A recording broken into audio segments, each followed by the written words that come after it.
And hello again, everyone. Welcome to another edition of Frazier Deeter's Business Beat. I'm John Ray, alongside Frazier Deeter Alpharetta office partner, Roger Lusby. Roger.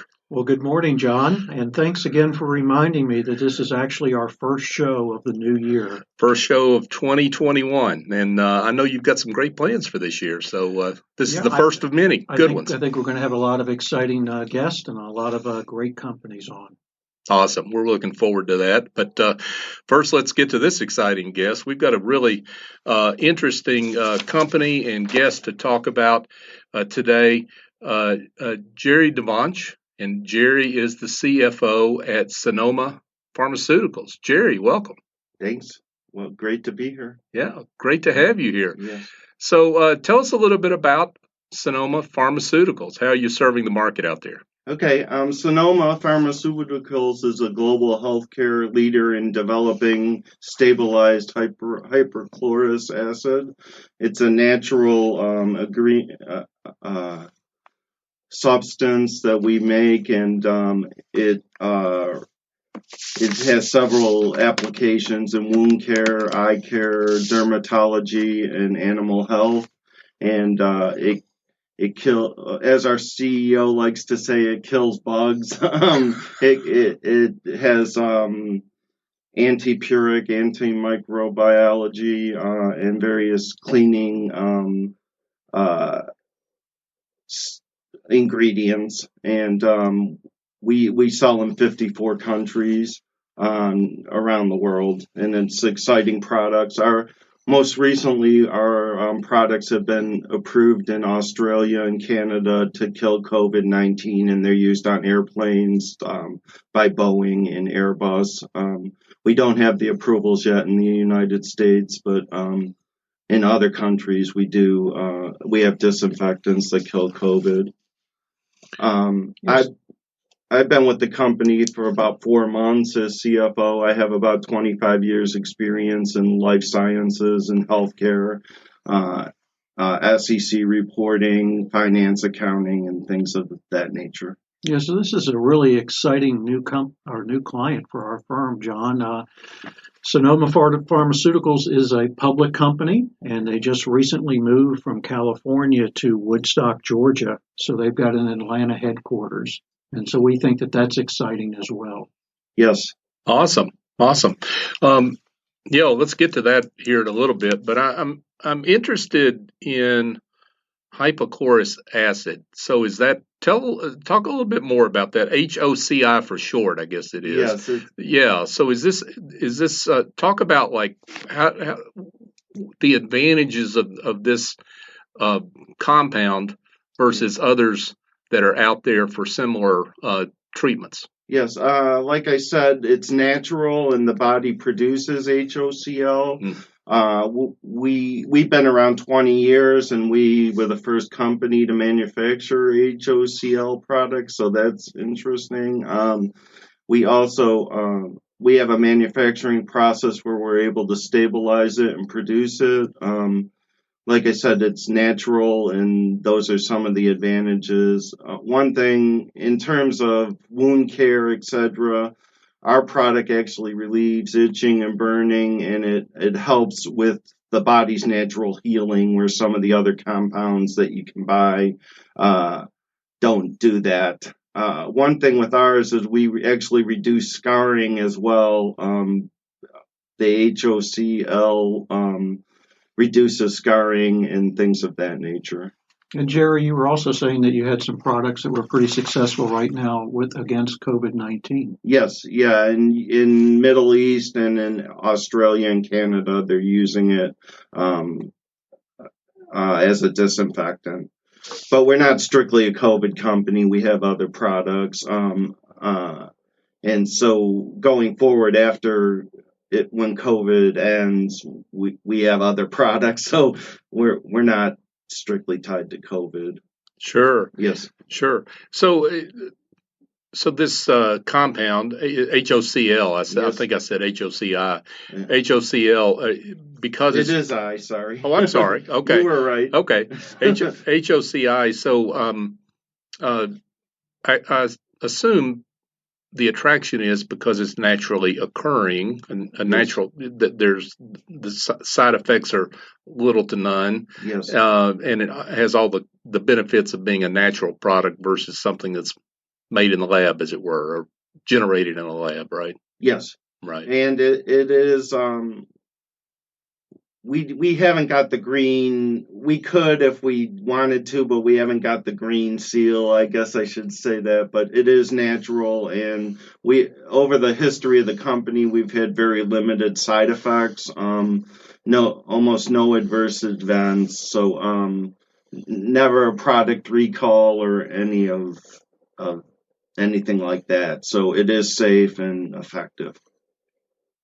Now you mentioned COVID. You mentioned wound care.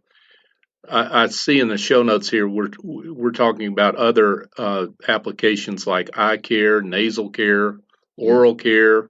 You want to talk about any of those? Yes. We recently launched. We sold our first order of a dental product that's used for root canals. And it had some interesting studies behind it. We do have the study posted on our website if people want to look at it. I'll give the website at the end of the show. Sure. It's used for root canals. Again, one of the things that's very good about it is it's natural, where a lot of the current products used for root canals have chlorine in them, and they're more toxic. So that's one of the advantages of our product in the dental market. But we're in the early stages of that. We'll be rolling that product out. We also have a product that, or we're trying to get CE approval for a product that kills gingivitis. Since it's safe, you can gargle with it, and it we think it can kill gingivitis. So we're working towards getting approval for that in the United States. Wow. So your products are all FDA approved, or have to go through the FDA approval process then?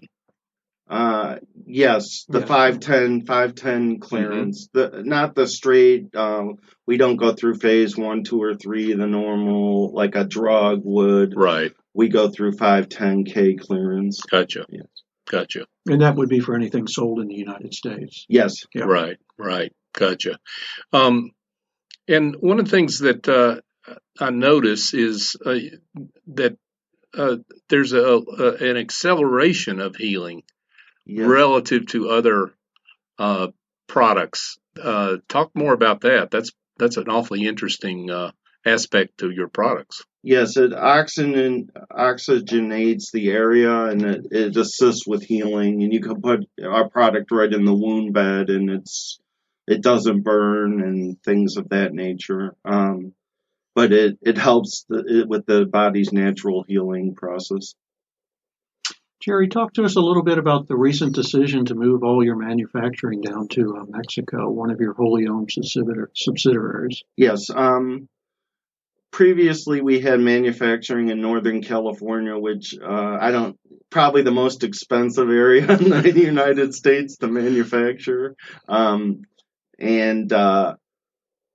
The factory was the manufacturing facility was 20 years old and was going to need certain upgrades. And we have a state-of-the-art facility in Guadalajara, and we made the decision to move all the manufacturing to Guadalajara. We can run 3 lines there and produce more than enough product there, and it's state-of-the-art. I haven't seen it yet because of COVID. I can't travel there, but from what I'm told, it's state-of-the-art facility, and manufacturing costs are much lower in Mexico. And we got FDA clearance and everything for the manufacturing facility in Mexico. So we also have ISO certifications along with FDA clearance. Great. So, very, very kind of exciting, and, some of the big decisions that this company is making. Yeah, yes, for sure. Folks, we're here chatting with Jerry Dvonch. Jerry is the Chief Financial Officer with Sonoma Pharmaceuticals. So, Jerry, walk through that that process of moving your manufacturing to Mexico, moving your headquarters to Georgia from California. Did that all occur at the same time? And talk about some of the issues that go into that for those that are considering that, because we want some more of those folks to come from California to Georgia. So yes,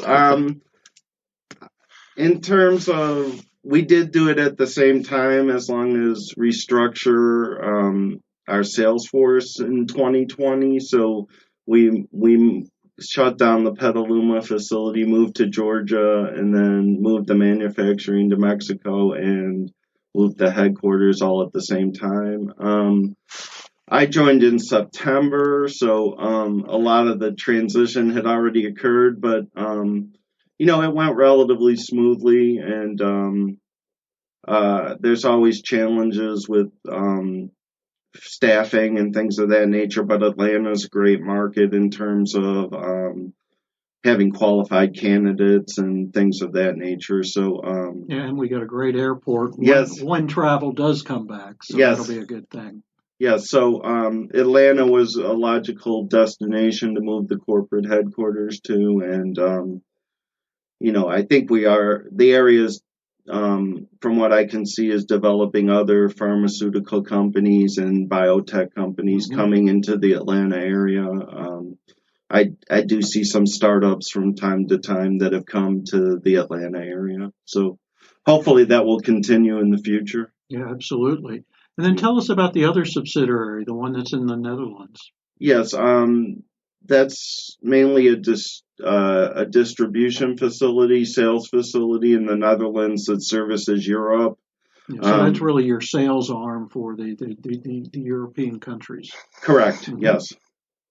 And we also have, from our Mexico facility, we service the rest of the world from a sales perspective.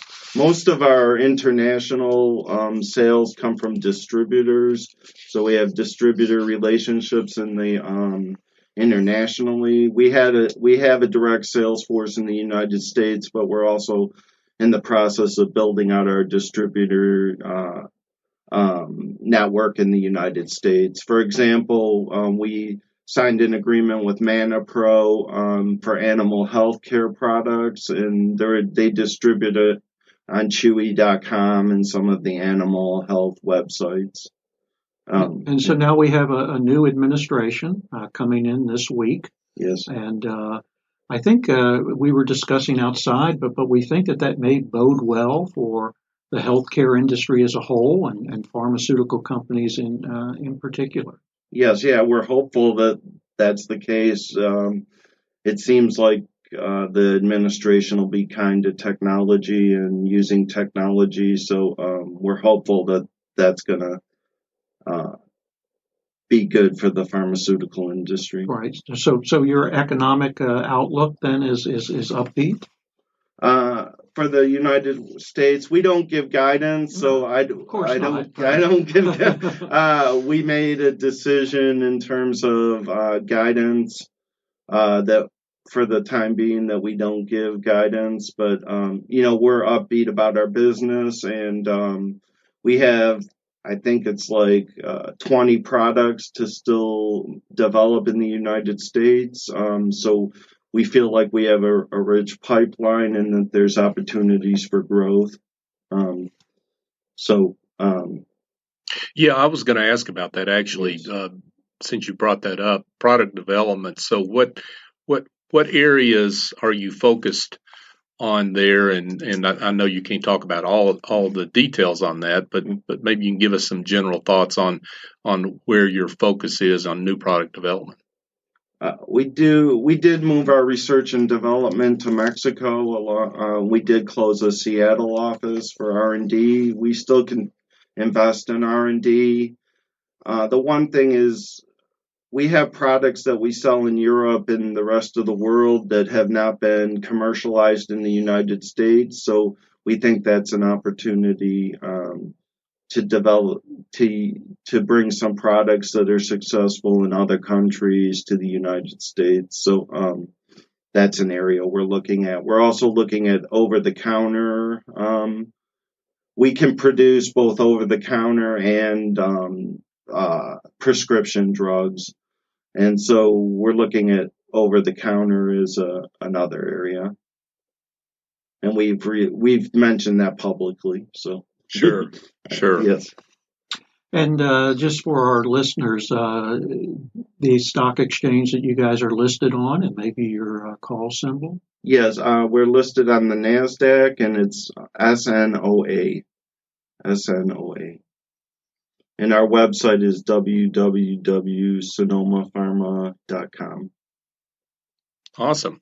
Folks, we're here with Jerry Dvonch, and Jerry is the Chief Financial Officer of Sonoma Pharmaceuticals. And just a quick reminder that this inspiring story of business success is brought to you by Frazier Deeter. Frazier Deeter is an award-winning international CPA and advisory firm with deep technical expertise and an even deeper dedication to their clients. Their CPAs and advisors believe in investing in relationships to make a difference. For more information, go to FrazierDeeter.com. So, Jerry, talk a little bit about, I guess, just in general, because you can't talk about the specifics of your own public company, but talk about the ins and outs of being public today. Yes. And some of the particular issues that you see, and maybe some advice to others that might be thinking about going public. Okay.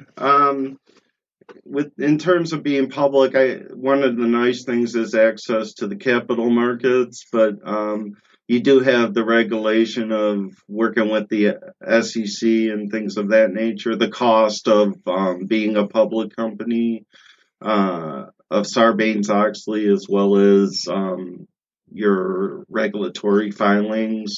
So that's an area in private industry that you have a little less regulation to work with, but and the main benefit, I think, is access to the public markets and capital when you need it. And let's get into I guess the state of the capital markets. I mean, and what you think your access to those markets will be. I mean, do you see yourself raising capital as time goes on, or are you pretty much self-financing at this point? I mean, how does that looking for you over the next couple of years? It's hard. I can't comment publicly about our plans, but we did get the company. Our CEO joined the company 18 months ago. We were probably on the brink of insolvency, and she turned the company around. Oh, wow. We have an exciting story there, and last quarter was the first quarter in the company's history that we were profitable from operations. So, and when she took over, the company was burning $4 million a quarter. Like I said, we've got that to profitability. We've cut expenses and things of that nature. So, we're not burning as much cash. Actually, our cash has gone up this year. We had some warrant exercises and things of that nature, and we also did get a PPP loan. And our cash is higher than it was at last year end. So, in terms of that, I can't comment on when we would do another raise. Sure. We think that we have a compelling story, though, and that I'll leave it at that. We have a compelling story.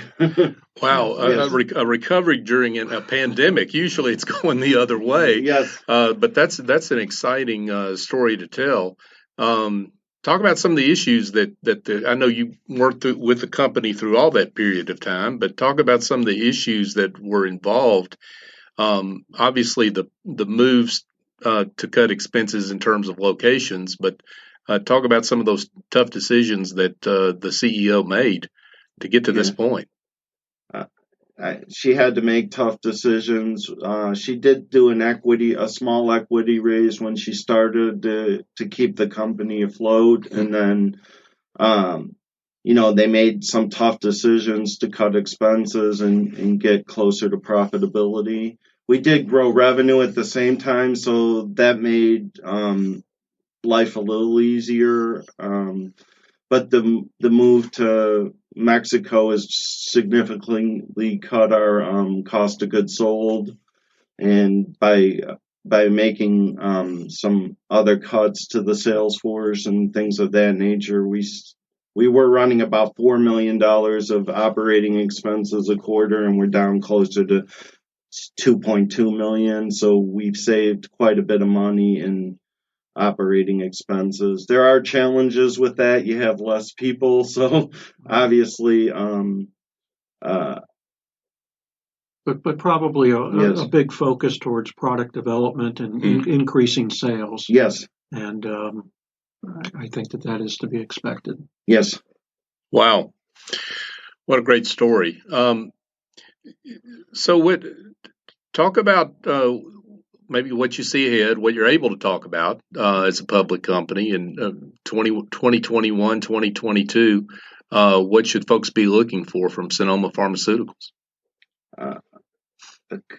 Like I mentioned before, we have a lot of products to commercialize in the United States, so we're hopeful that can be an opportunity for us. And what's the time frames on those? I mean, having come from some healthcare company backgrounds myself, I know that the time frame to get new products approved can be very lengthy. Yes. And frustrating at times as well. Okay.